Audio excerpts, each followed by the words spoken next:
জুলাই জাতীয় সনদ 2025 বাস্তবায়ন প্রক্রিয়া নিয়ে আলোচনা অব্যাহত রেখেছি।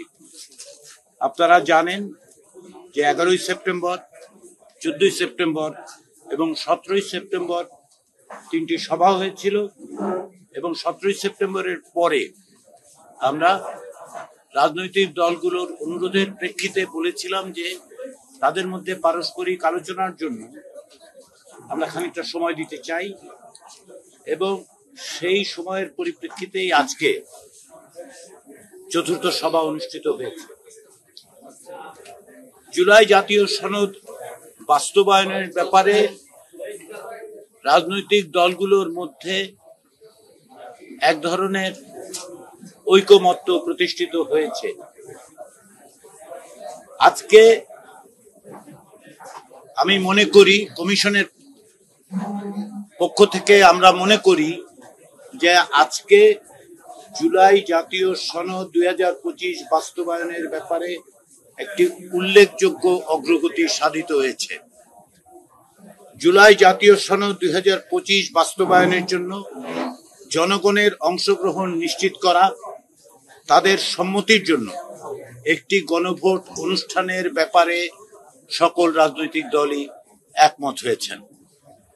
এটি প্রথম ধাপ হিসেবে আমরা মনে করছি যে বাস্তবায়ন প্রক্রিয়ার বিষয়ে রাজনৈতিক দলগুলোর মধ্যে ঐকমতের এটি একটি বড় রকমের অর্জন এবং এটি বড় রকমের পদক্ষেপ এবং এটি প্রথম পদক্ষেপ।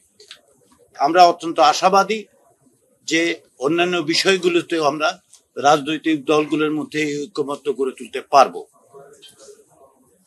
ফেব্রুয়ারির নির্বাচনের মধ্য দিয়ে যে আইনসভা তৈরি হবে, সেই আইনসভা যেন মৌলিক সাংবিধানিক সংস্কারগুলো করতে পারে এবং তাকে টেকসই করতে পারে, তার জন্য এই আইনসভাকে এমনভাবে চিহ্নিত করা দরকার বা আলাদা বৈশিষ্ট্য দেওয়া দরকার যাতে করে এই সংস্কারগুলোকে, যারা জুলাই সনদের ভিত্তিতে যে সমস্ত সংশোধন, সংযোজন, বিয়োজন, পরিবর্ধন, পরিমার্জন হবে, সেগুলো যেন টেকসই হয়। এই ব্যাপারেও রাজনৈতিক দলগুলোর মধ্যে কার্যত একটি ঐকমত্য হয়েছে এবং আমরা আশা করছি এর বিস্তারিত বিষয়গুলো আমরা আগামী দিনের বৈঠকগুলোতে অর্জন করতে পারব। ইতিপূর্বে বিদ্যমান সংবিধানের 106 অনুচ্ছেদের মাধ্যমে সুপ্রিম কোর্টের মতামত নেওয়ার জন্য বিভিন্ন রাজনৈতিক দলের পক্ষ থেকে বলা হয়েছিল। এখন অধিকাংশ দলই এইরকম মত দিচ্ছেন যে 106 অনুচ্ছেদের আওতায় সুপ্রিম কোর্টের মতামত নেওয়ার প্রয়োজন নাও হতে পারে। এই প্রসঙ্গে আমি আজকে প্রত্যেকটি রাজনৈতিক দলকে আন্তরিক ধন্যবাদ জানাতে চাই, এই কারণে যে দলগত অবস্থান থেকে অনেকেই অনেকটা সরে এসে জাতীয় ঐকমত্য তৈরি, বিশেষ করে জুলাই জাতীয় সনদ বাস্তবায়নের ক্ষেত্রে যেন সুনির্দিষ্ট পদক্ষেপ নেওয়া যায় তার জন্য তারা সচেষ্ট হয়েছেন এবং বড় ধরনের অগ্রগতি অর্জন করেছেন। তারা তাদের দলীয় অবস্থান থেকে সরে আসছেন, সকলের প্রতি সহিষ্ণু থেকে, সহনশীলতা প্রদর্শন করে, অন্যদের মতের প্রতি শ্রদ্ধাশীল থেকে একটি জায়গায় আসবার চেষ্টা হচ্ছে। তার মধ্যে আজকে আমরা এই বড় অর্জনটি করতে পেরেছি। এই জন্য আমি রাজনৈতিক দলগুলোকে আন্তরিকভাবে ধন্যবাদ জানাই। আমি মনে করি যে তাদের এই প্রচেষ্টার মধ্যে দিয়ে আমরা খুব শিগগিরই সুনির্দিষ্টভাবে বাস্তবায়ন প্রক্রিয়া সম্পর্কে সুপারিশ তৈরি করে সরকারের কাছে দিতে পারব। আজকে সকালে জাতীয় ঐকমত্য কমিশনের প্রধান এবং মাননীয় প্রধান উপদেষ্টা অধ্যাপক ইউনূসের সঙ্গে আমরা দেখা করেছি। তাকে সামগ্রিক অগ্রগতি বিষয়ে অবহিত করেছি। তিনি আমাদের তাগিদ দিয়েছেন যেন আমরা দ্রুততার সঙ্গে রাজনৈতিক দলগুলোর সাথে আলোচনার অগ্রগতি অর্জন করে সুপারিশ তাদের কাছে দিতে পারি, সরকারের কাছে দিতে পারি। আমরা বলেছি কমিশনের পক্ষ থেকে রাজনৈতিক দলগুলোর যে সহযোগিতা পাওয়া যাচ্ছে, আমরা আশা করছি আগামী কয়েকদিনের মধ্যেই সেই জায়গাটা আমরা পৌঁছতে পারবো।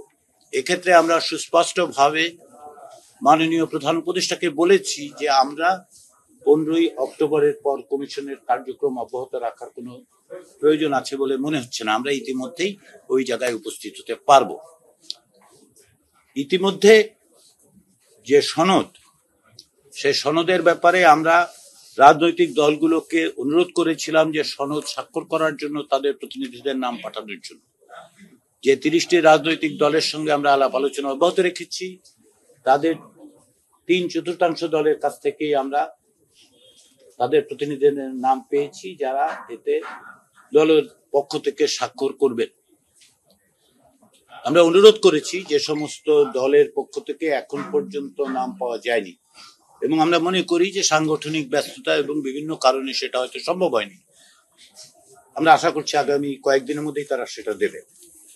আমাদের এই আলোচনা আগামীতে 8 তারিখ বিকেল বেলা আবার আমরা বসবো। রাজনৈতিক দলগুলোর পক্ষ থেকে আরো খানিকটা সময় চাওয়া হয়েছে। আমরা সেই সময়টা মনে করি যে প্রয়োজন। ইতিমধ্যে কমিশন যে বিশেষজ্ঞ প্যানেল আছে তার সাথেও আলোচনা করবে।